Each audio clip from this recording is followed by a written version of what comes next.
Rosie O'Donnell and Hamilton stars sing show tunes outside White House to protest Donald Trump. With Pennsylvania Avenue as their stage and lit-up trees and signs as props, Rosie O'Donnell and more than 55 Broadway stars from Hamilton, Wicked and Les Miserables led anti-Trump protesters in song in front of the White House on Monday night, firing up the crowd as the demonstrations reached their 22nd day.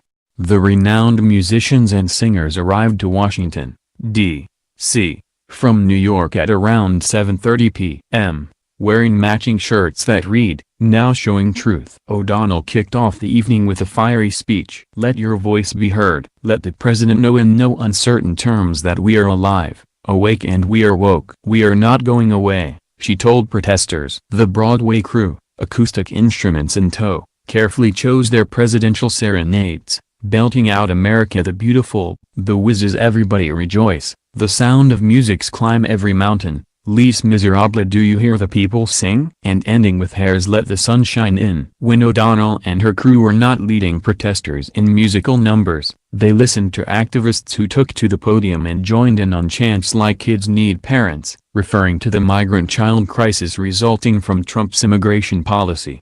Less than an hour after arriving, the Broadway artists packed up to drive 5 hours back to New York City. The star-studded visit to Pennsylvania Avenue, a spot south of Lafayette Park dubbed the Kremlin Annex by protesters, was organized by the host and producer of SiriusXM's On Broadway, Seth Rudisky and James Wesley, the Associated Press reported. The singers made their way to the White House together on a bus, warming up their vocals with "The Sound of Music's Climb Every Mountain," a video tweeted by O'Donnell shows.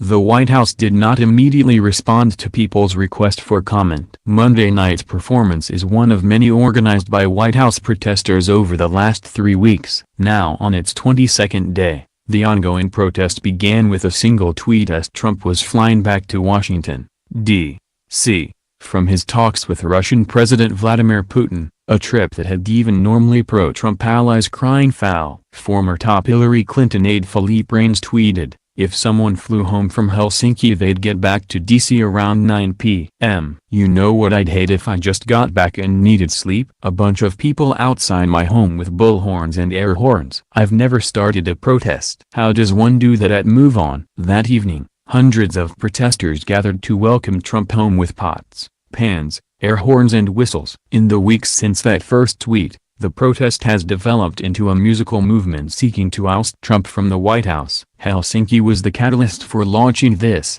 but it's always been about Donald Trump overall being unfit to be president, Ravosis said. "What's exciting is that this started with sort of a tweet but has turned into what will hopefully be known as an area where people come to protest, whether it's after dinner or whether they're in town," Parkhomenko said. Together, the group has crowdsourced more than $130,000 through a Kremlin Annex.org, a site tweeted out by protest organizer and political advisor to Hillary Clinton, Adam Parkhomenko. Co-organizer John Ravosis told People on Monday, "All funds have gone toward the nightly protests in front of the White House, namely hiring a Russian translator, so that Trump and the White House understand what protesters are saying, commissioning Trump balloons reminiscent of the Trump baby blimp at the protests in England, and purchasing a new, powerful sound system," Parkhomenko told People last Monday.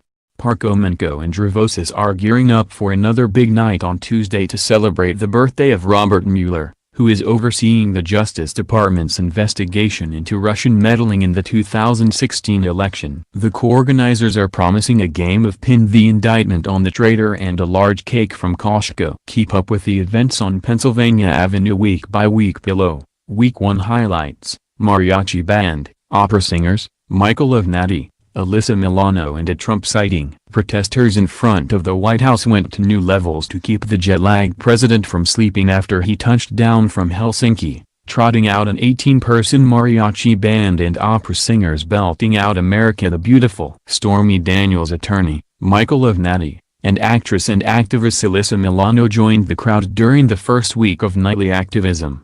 "I hope it brings renewed focus and significant attention on the need for the American people to know why President Trump is abandoning the nation in favor of Vladimir Putin," Avenatti told People last Tuesday.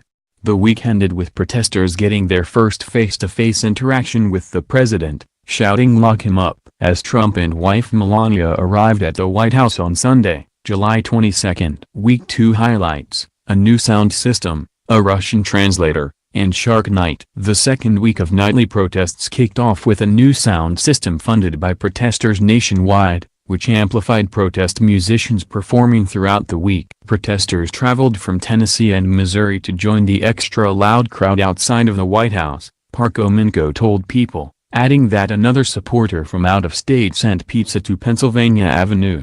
On Tuesday night, a Russian translator from New York City arrived to the White House, and was joined by a sign reading treason in Russian.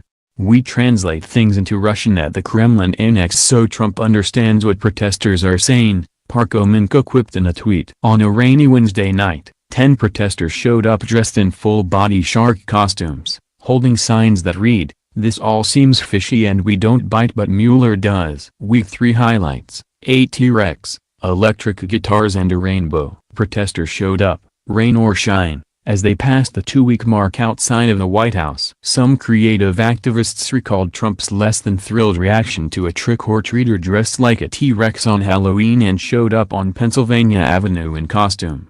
One protester held a sign that read, "I came here for the T-Rex but I'm staying for the impeachment." A rainbow also surprised protesters as they danced and rallied through Week 3. Musicians playing violins and electric guitars also joined Kremlin Annex protesters during their third week. The White House has faced criticism following Trump's disastrous summit with Putin in Helsinki. In a press conference there on July 16, Trump said he took Putin's word over findings by U.S.